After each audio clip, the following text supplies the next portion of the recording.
கிறிஸ்து இயேசுவில் எனக்கு மிகவும் பிரியமான சகோதர சகோதரிகளே, உங்கள் பாதுகாவலர் புனித அருளானந்தருக்கு விழா எடுத்து பெற்றுக்கொண்ட நன்மைகளுக்கெல்லாம் நன்றி செலுத்தி வரும் ஆண்டிலும் புனிதரின் பரிந்துரையோடு இறைவன் உங்களையும் உங்கள் குடும்பத்தையும் வழிநடத்த வேண்டும் என்று வேண்டுதல் பள்ளியாகவும் ஒப்புக்கொடுத்து நவநாள் திருப்பள்ளிகள் ஒப்புக்கொடுத்து இந்த விழாவை சிறப்பு செய்து கொண்டிருக்கிறீர்கள். நானும் புனித அருளானந்தர் மறை சாட்சியாய் இரத்தம் சிந்தி இன்றும் புனிதராய் விளங்கும் அந்த புண்ணிய பூமி ஓரியூர் செம்மண் பூமி என்று அழைக்கப்படக்கூடிய இடத்திலிருந்து வருகிறேன். ஒரு 15 கிலோமீட்டர் தொலைவில் தான் என்னுடைய ஊர் இருக்கிறது. ஆக இந்த புனிதரின் விசுவாசத்திலே, அவருடைய இரத்தம் சிந்திய அந்த மறை சாட்சியத்திலே நானும் வளர்ந்தவன், வாழ்ந்தவன். ஆக இந்த நாளில் உங்களோடு பலியில் பங்கு பெறுவதிலும் உங்களுக்காக ஜெபிப்பதிலும் இறை வார்த்தையை வாழ்வாக உங்களுக்கு கொடுப்பதிலும் மகிழ்ச்சி அடைகிறேன். நல்லா இருக்கிறீங்களா? எல்லாரும் நிறைய பேருக்கு தெரியும் சுப்பிரமணியபுர பங்குல எனக்கு நிறைய பேரை தெரியும், என்னையும் நிறைய பேருக்கு தெரியும் இல்லையாப்பா? சாமி சொல்றாங்க ஃபேன்ஸ் நிறைய. ஆமா, கோயில்ல நிறைய ஃபேன்ஸ் இருக்கு. Okay, very good. ஏன்னா நிறைய நண்பர்கள் உண்டு. ஒரு என்னுடைய பங்குல நான் செம்பட்டில் இருக்கிறேன் என்று சொன்னாலும் சுப்பிரமணியபுரம் ஒரு 2வது பங்கு போலதான் எனக்கு. பல நிகழ்வுகளுக்கு, பல காரியங்களுக்கு இங்கிருந்த பங்கு தந்தைகளோடு இணைந்து பல ஆண்டுகள் செயல்பட்டும் இருக்கிறேன். வாய்ப்பு கிடைக்கும் போதெல்லாம் வந்திருக்கிறேன். இறுதியாக உங்களில் சில மக்களோடு சேர்ந்து கோவா பயணமும் சென்றேன். இப்பொழுது இல்லை, நம்மெல்லாம் போயிட்டு வந்தோம். சவேரியாருடைய திருவுடல் இறக்கப்பட்டிருந்த அந்த நாட்களில் சென்று வந்தோம். 82 பேர், எம்பங்கிலிருந்து ஒரு 15 பேர் 17 பேரை அழைத்து கொண்டு உங்களோடு சேர்ந்து சென்ற அனுபவம் எல்லாம் மகிழ்ச்சியான அனுபவங்கள், இறைவனுக்கு சான்று பகரக்கூடிய அனுபவங்கள் என்று சொன்னால் உண்மை. இயேசுவில் பிரியமான சகோதர சகோதரிகளை எல்லாரும் கரங்களை உயர்த்தி, ஆண்டவரே உமக்கு நன்றி, இயேசுவே உமக்கு புகழ், மரியே வாழ்க, ஆண்டவரை போற்றி, தெய்வமே போற்றி, இயேசுவை போற்றி. என் ஆண்டவர் வாழ்த்த பெறுவாராக, என் ஆண்டவர் போற்ற பெறுவாராக, என் ஆண்டவர் புகழப்படுவாராக. ஹல்லேலூயா, ஹல்லேலூயா, ஹல்லேலூயா. Very good. இப்போ உற்சாகமா இருக்கிறீங்க. ஏன்னா வேலை பழு, வெயில் ஆரம்பித்து விட்டது. உற்சாகமா இருக்கிறீங்க. இன்னும் உற்சாகப்படுத்தணுமா? இந்த பாட்டில் இல்லை, இந்த குவார்ட்ரு, ஹாஃபு, புல்லு அப்படிலாம் சொல்லுவாங்களே, கோவாக்கு வந்தவங்களாம் நிறைய பேர் வாங்கிட்டு இருந்தாங்க. சில பேர் லேடிஸ்லாம் வாங்குறாங்க. எனக்கு ஆச்சரியமா போச்சு. என்னங்க அப்படின்னு கேட்குறேன். எங்கள் வீட்டுக்காரர் விரும்புவார் ஃபாதர், நான் இங்கே வந்து வாங்கிட்டு போனால் நல்லதானே ஃபாதர். ஐயோ, அங்கே வாங்கினல நிறைய பேர் வீட்டுக்காரம்மாங்க தான் வாங்கினாங்க. மகிழ்ச்சியாக இருந்தேன். நான் ஒன்றுமே சொல்ல, கொண்டு கடையில் விட்டுட்டு ஃப்ரீயாக இருந்துட்டேன். யாருக்கு ஆனால் சொல்லிட்டேன், ஆளுக்கு 2 தான் எடுத்துகிட்டு போக முடியும் அப்படிங்கிற. இயேசுவில் பிரியமானவர்கள், இந்த குவார்டர் இருக்கு இல்லையா, ஒரு பாட்டில் ஒருத்தன் குடிச்சு முடிச்சுட்டான் ஃபுல்லாக. அந்த பாட்டில் அவனை பார்த்து ஒரு தன்னடக்கத்தோட, இன்னைக்கு நம்ம தன்னடக்கத்தை பற்றி தானே பேச போகிறோம். யூபிலி ஆண்டின் நம்பிக்கையின் திருப்பயணிகள் நம் குடும்பத்தில் விளங்க வேண்டிய தன்னடக்கம் என்று நாம் சிந்திக்க இருக்கிறோம். அந்த பாட்டில் வெறுமையா இருந்துக்கிட்டு தன்னடக்கத்தோட அந்த குடிகாரனை பார்த்து, இப்ப நீ என்னை காலி பண்ணிவிட்டாய், இப்ப நீ என்னை காலி பண்ணிவிட்டாய், ஆனால் நான் உன்னுள் வந்து விட்டேன், நீ காலி. அது சொன்னது போல அவனும் ரோட்ல தான் விழுந்து கிடந்தான். ஆக அதே மாதிரி இயேசுவில் அருமையான என் சகோதர சகோதரிகளை, இந்த முழுக்கு ஞானஸ்தானம் பெறவாங்க அப்படின்னு சொல்லிட்டு நிறைய சொல்றாங்க. கிறிஸ்துவுக்குள் ரட்சிக்கப்பட்டு இருக்கிற முழுக்கு ஞானஸ்தானம், கர்த்தர் ரட்சிக்கிறார், அழைக்கிறார் அப்படின்னு கூப்பிடுறாங்க. போறோம். அப்படி எல்லாம் சொல்லும் போது என்ன சொல்றாங்க, நம்மளாம் தண்ணி ஊற்றி ஒரு அடையாளமா செய்கிறோம். ஆரோக்கிய செல்வன் தந்தை மகன் தூய ஆவியானவரின் பெயரால் நான் உன்னை கழுவுகிறேன் அப்படின்னு சொல்றோம் இல்லையா. அவங்க முக்கி எடுக்கிறாங்க. ஒரு குடிகாரன் அப்படிதான் மனம் மாறிட்டேன் அப்படின்னு ஓகே கூட்டிகிட்டு போய் கடலில் நிறுத்தி ஒரு போதகர் அப்படியே முக்கி முக்கி எடுத்தாராம். எப்படி அப்படின்னா, பாண்டி முருகன் என்னும் நீ இன்று முதல் கிறிஸ்து ராசா என்று அழைக்கப்படுவாய், பாண்டி முருகன் என்னும் நீ இன்று முதல் கிறிஸ்து ராஜா என்று அழைக்கப்படுவாய் அப்படின்னு 3 முறை முக்கி முக்கி எழுப்பினாராம். அவன் என்ன பண்ணானா, டக்குன்னு இடுப்புல இருந்து ஒரு பாட்டில் எடுத்தானா. பாட்டில் எடுத்துட்டு அவனும் முக்குனானா, பிராண்டி என்னும் நீ இப்பொழுது சர்பத்து எனப்படுவாய், பிராண்டி என்னும் நீ இப்பொழுது சர்பத்து எனப்படுவாய்ன்னு சொல்லிட்டு, நான் சர்பத்து தான் சாமி குடிக்கிறேன்னு சொல்லிட்டு போனானா. திருந்தவே மாட்டாங்க, திருந்தவே மாட்டாங்க. நம்ம திருத்தவும் முடியாது யாரையும். அதுபோல தான் இயேசுவில் பிரியமான சகோதர சகோதரிகளே, நம்முடைய வாழ்க்கை என்பது நாம் வாழும் விதத்தில் தான் இருக்கிறது. நான் இப்பொழுது இந்த மறைவுரை சிந்தனை கொடுப்பதால் உங்களுடைய வாழ்க்கை மாறிவிடும் என்று சொன்னால் நடக்க போறதில்லை.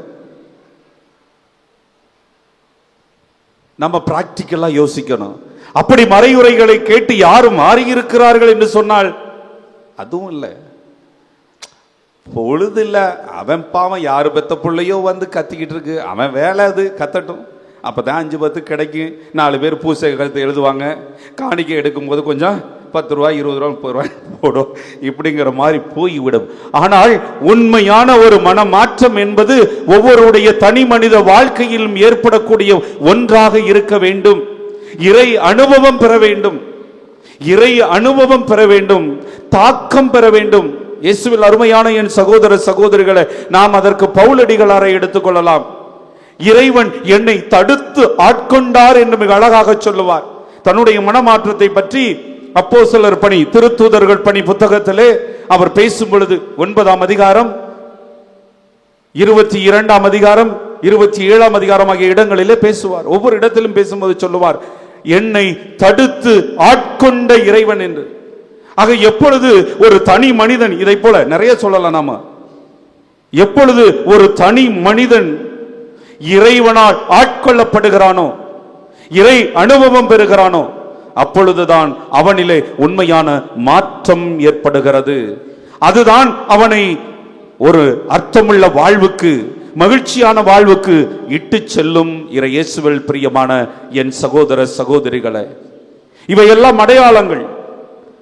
விழாக்கள், நவநாள் திருப்பலிகள், கொண்டாட்டங்கள், வழிபாடுகள், மறையுரை சிந்தனைகள், நற்கருணை ஆராதனை எல்லாமே கொண்டாட்டங்கள். நமக்கு இத்தகைய இறை அனுபவம் பெறுவதற்கான வழிகாட்டுதல், வழிகாட்டுதல். இயேசுவில் பிரியமான சகோதர சகோதரிகளே, யூபிலி ஆண்டில் நம்பிக்கையின் திரு பயணிகள் நாம். நம் குடும்பத்தில் இருக்க வேண்டிய தன்னடக்கம் என்ற ஒரு சிந்தனை இயேசுவில் அருமையான என் சகோதர சகோதரிகளே, எப்படி இந்த சிந்தனையை கொடுப்பது என்று நான் சிந்தித்துக் கொண்டிருக்கும் பொழுது, இயேசு ஆண்டவர்தான் என் கண்முன் நின்றார். தன்னடக்கமே உருவான கடவுளாய் நின்றார். எங்கிருந்து எத்தனை எடுத்துக்காட்டுகள் வேணாலும் சொல்லலாம், எத்தனை நிகழ்வுகளை வேணாலும் சொல்லலாம், ஆனால் இயேசு இருக்கிறார். ஆக இந்த தன்னடக்கத்தை லாட்டின் மொழியிலே சொல்லும் பொழுது, அது ஆங்கிலத்தில் சொல்லும் பொழுது ஹியூமிலிட்டி, தாழ்ச்சி, பல்வேறு நிலைகள் எடுத்துக்கிறான். தாழ்ச்சி, பணிவு, கீழ்ப்படிதல் எல்லாமே தன்னடக்கம் தான், எல்லாமே தன்னடக்கம் தான். வார்த்தைகள் வேற, அந்தந்த இடத்திற்கு தகுந்த மாதிரி நாம் இவற்றை எல்லாம் பொருத்தி கொள்ளலாம். ஆங்கிலத்தில் எடுத்தால் ஹியூமிலிட்டி, ஹம்பிள்னஸ், ஒபீடியன்ஸ், லிசனிங்.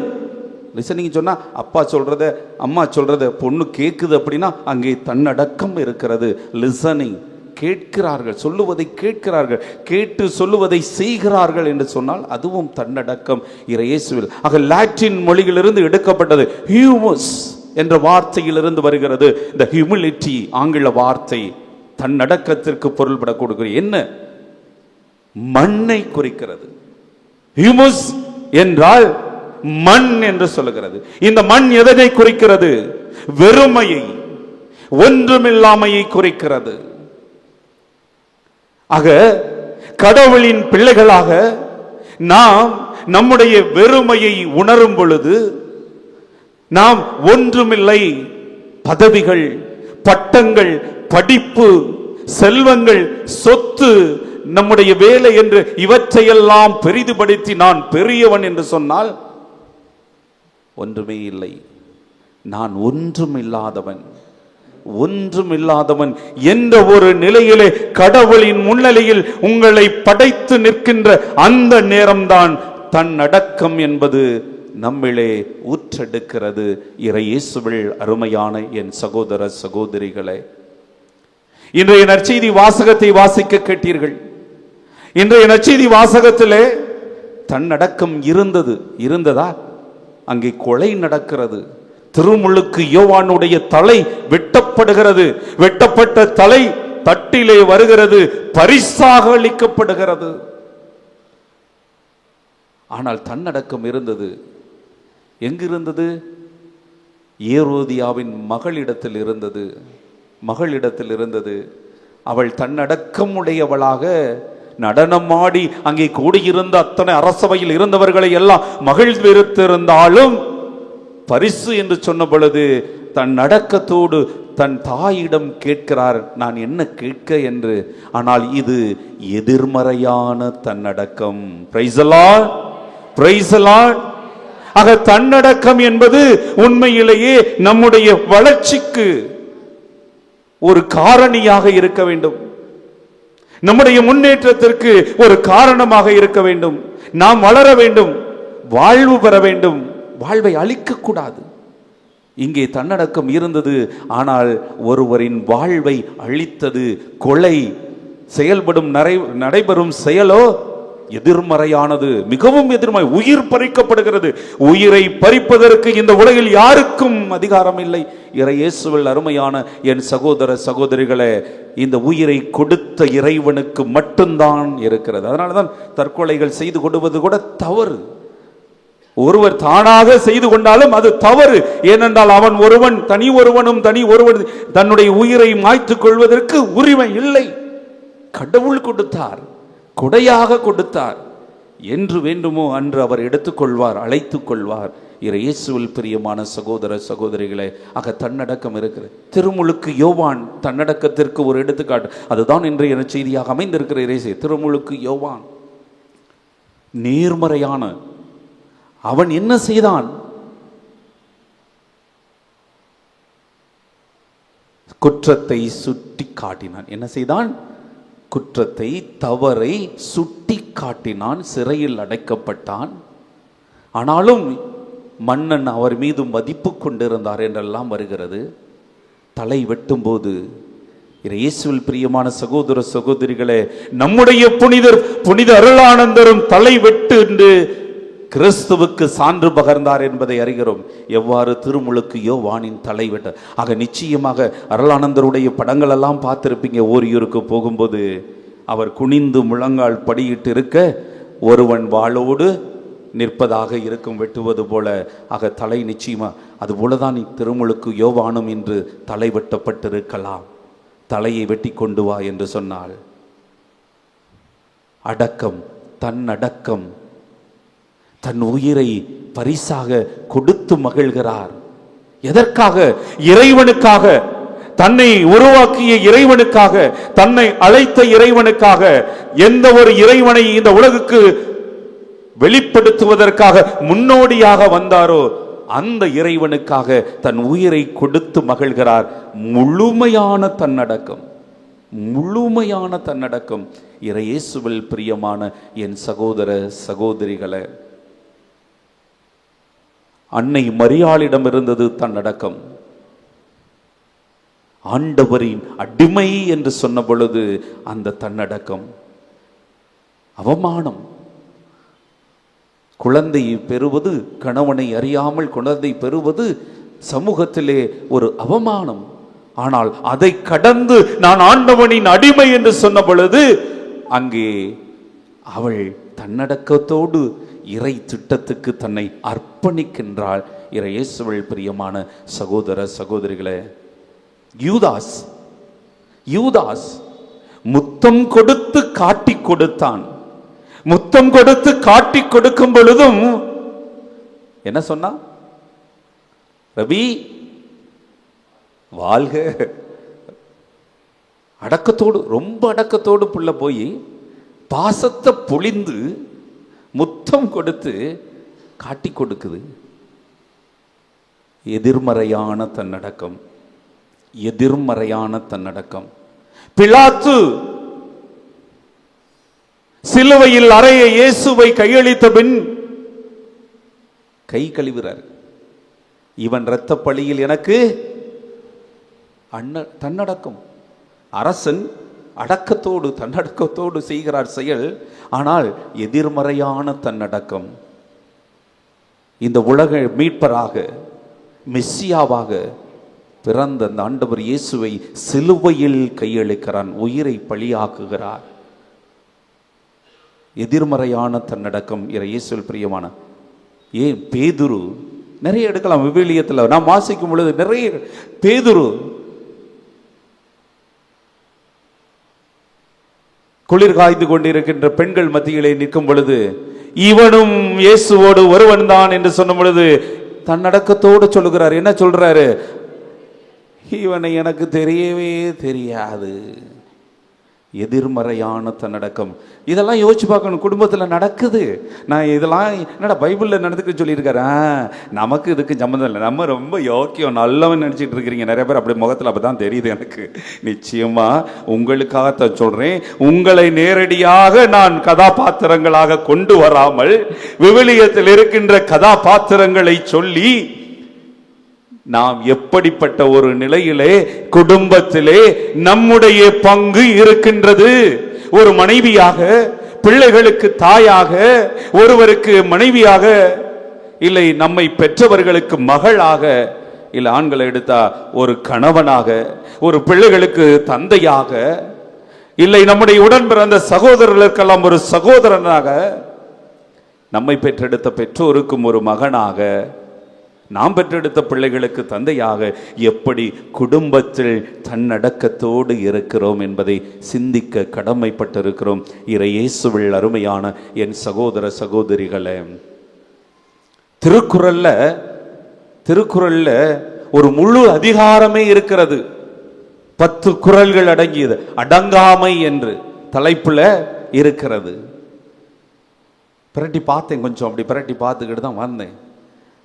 முதல் 5 குறள்கள் திருக்குறள்ல, அந்த அடங்காமை என்ற அதிகாரத்தில் இருக்கக்கூடிய 5 குறள்களும் சொல்லுகிறது, தன்னடக்கம் என்பது ஞானம், பாதுகாப்பு, செல்வங்களில் எல்லாம் சிறந்த மேன்மையான செல்வம், கிடைத்ததற்கு அரிதான ஒரு செல்வம் தன்னடக்கம். இருந்துவிட்டால் இந்த உலகை நாம் வெல்லலாம், உறவை நாம் வெல்லலாம், வாழ்வில் மகிழ்ந்திருக்கலாம் என்று மிக அழகாக திருக்குறள் சொல்லுகிறது. இயேசுவில் பிரியமான என் சகோதர சகோதரிகளே, ஆக இந்த தன்னடக்கம் நம்முடைய குடும்பத்தில் இருக்க வேண்டும். எங்களுடைய பங்குல ஒருவர் இருப்பார், அடிக்கடி வருவார்.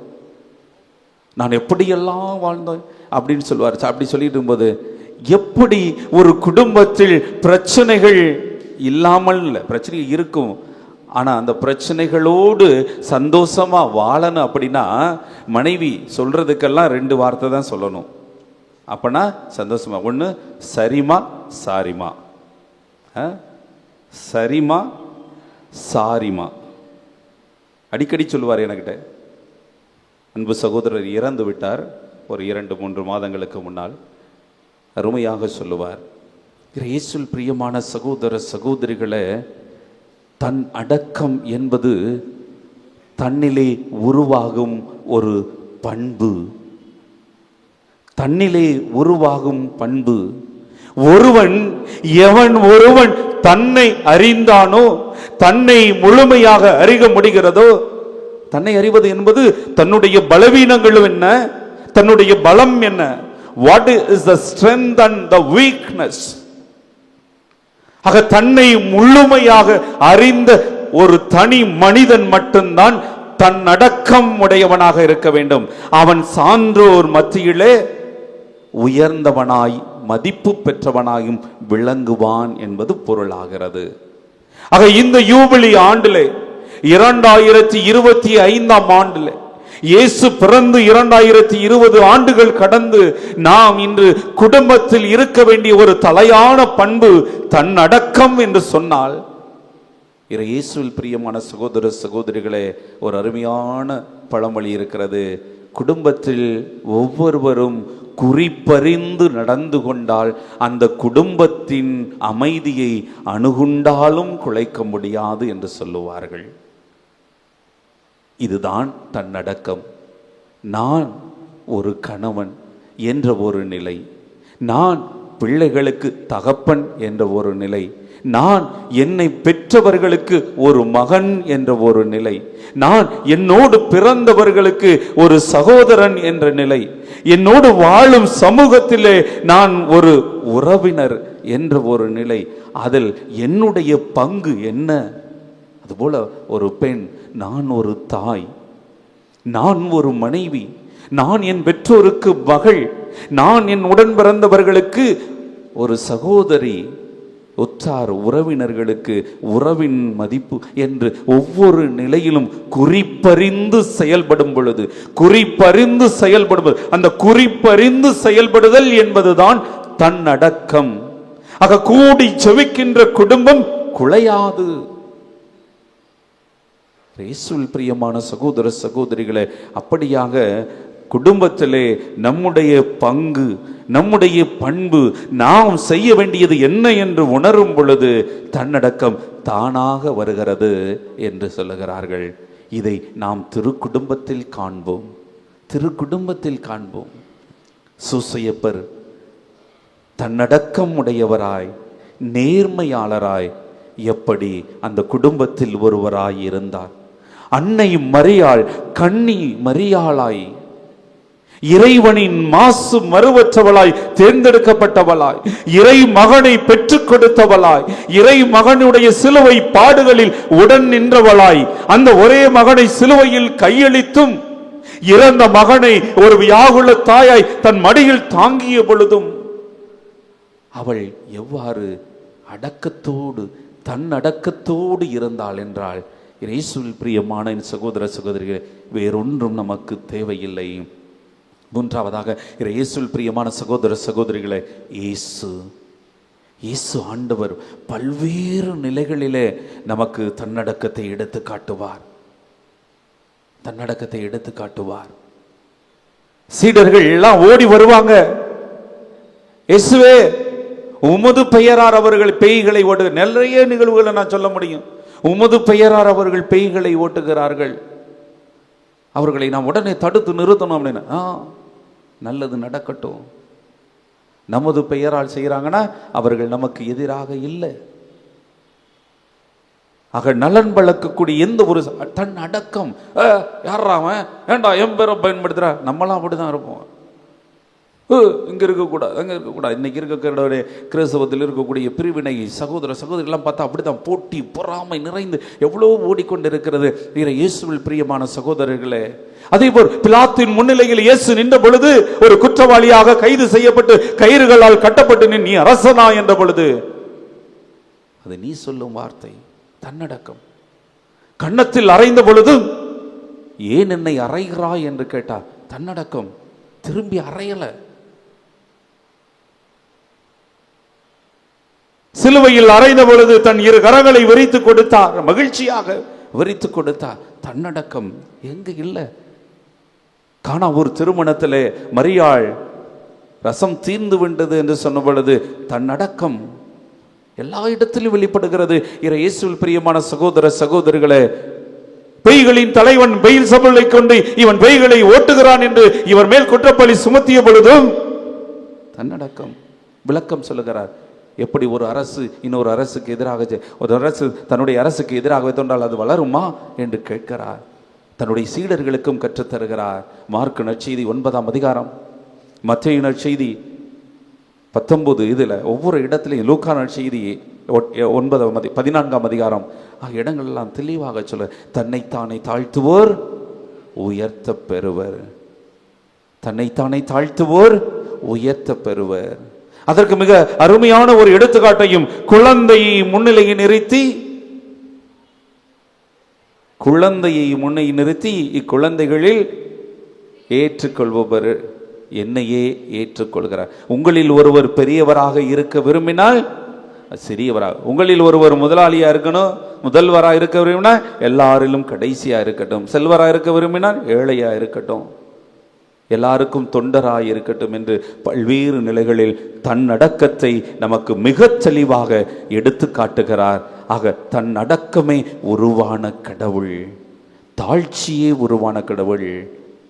அதைத்தானே சொல்லுகிறோம். அதுதான் கலாத்தியருக்கு எழுதிய திருமுகம் 5ஆம் அதிகாரத்தில் கூட தூய ஆவியானவருடைய கொடைகள் என்று சொல்லும் பொழுது அந்த கொடைகளில் ஒன்றாக இருப்பதும் தன்னடக்கம். கலாத்தியருக்கு எழுதிய திருமுகம் 5ஆம் அதிகாரத்திலே 23 சொல்லப்பட்டிருக்கிறது. இயேசுவில் பிரியமான சகோதர சகோதரிகளே, சிலுவையிலே உயிர் விடுவதற்கு முன்பாகவும் தந்தையே இவர்களை மன்னியும், இவர்கள் செய்வது இன்னதென்று அறியாது செய்கிறார்கள் என்று சொன்ன பொழுதும் தன்னடக்கத்தின் முழுமையும் அங்கே ஊற்றெடுக்கிறது. இயேசுவில் பிரியமான என் சகோதர சகோதரிகளை, நாமெல்லாம் அடித்தால் அடிக்க வேண்டும், திட்டினால் அவன் திட்டியதை விட 4 படி மேலே போய் 4 நல்ல நறுக்குன்னு கெட்ட வார்த்தையை போட்டு அவன் கூனி குறுகணும், அப்படிங்கிற மாதிரி அடிக்கணும், திட்டணும், பேசணும். அப்படிதான் வீட்டிலையும் இருக்கு. கணவன் மனைவி கிடையாது, நீ என்னடி வந்து சொல்லிட்டு இன்னைக்கு நான் யாரு தெரியுமா, நான் எவ்வளவு சம்பாதிக்கணும், அகங்காரம் நிறைந்தவர்களாய் அடக்கமே இல்லாமல் அடங்காமையில் எத்தனை வாழ்ந்து கொண்டிருக்கிறோம். இன்று நடைபெறக்கூடிய திருமணங்கள், இன்றைய முதல் வாசம் கூட திருமணம் முதல் வாசம் பேசுகிறது. அதில் குடும்ப வாழ்வின் சிறப்பாய் மேன்மையாய் இருக்கட்டும், அங்கே காம உணர்வுகளுக்கு இடமில்லை என்றெல்லாம் சொல்லுகிறது, அன்பு பெருகட்டும் என்று சொல்லுகிறது. முதல் வாசகம் வாசிக்க கேட்டீங்க. ஆனால் இன்று நடைபெறக்கூடிய திருமணங்கள் எல்லாம் எங்கு போனது? அங்கே கீழ்ப்படிதல் இல்லை, தன் அடக்கம் இல்லை, பண்பு இல்லை, பண்பாடு இல்லை. இன்று திருமணம் செய்து நாளை டிவோர்ஸ் என்று ஓடுகிறார்கள். எத்தனை பிரேக்கப்ஸ். இயேசுவில் அருமையாக குடும்பம் சீர்குலைந்து கொண்டிருக்கிறது. ஆக இப்படிப்பட்ட ஒரு நிலையில நாம் நம் புனிதருக்கு விழா எடுக்கிறோம். இந்த விழா எடுக்கும் நாளிலே, யூபிலி ஆண்டிலே நம்முடைய குடும்பத்தில் விளங்க வேண்டிய தன்னடக்கம் என்று சிந்திக்கிறோம் என்று சொன்னால், இயேசுவில் அருமையான என் சகோதர சகோதரிகளே, இதுதான் சிறந்தது. நாம் நிச்சயமாக சிந்திக்க கடமைப்பட்டிருக்கிறோம். ஆக தன்னடக்கம் என்பது தன்னிலே நம்மிலே உருவாகும் ஒரு நல்ல பண்பாக இருக்கட்டும். இந்த யூபிலி ஆண்டின் கொடையாக இறைவன் நமக்கு, நம் குடும்பத்துக்கு, நம் பிள்ளைகளுக்கு எல்லாருக்கும் கொடுக்கட்டும், பொழியட்டும். அதனால் நாம் குடும்பத்தில் அன்பும் அமைதியும் மகிழ்ச்சியும் நிறைவும் கண்டு வாழ்வோம், வளர்வோம். குடும்பம் ஆசீர்வாதமாக இருக்கட்டும். அதற்காக நம்முடைய குடும்பத்தை ஒப்பு கொடுத்து தொடர்ந்து இந்த பலியிலே ஜெபிப்போம். இறைவன் நம் அனைவரையும் ஆசீர்வதிக்கட்டும். ஆமென்.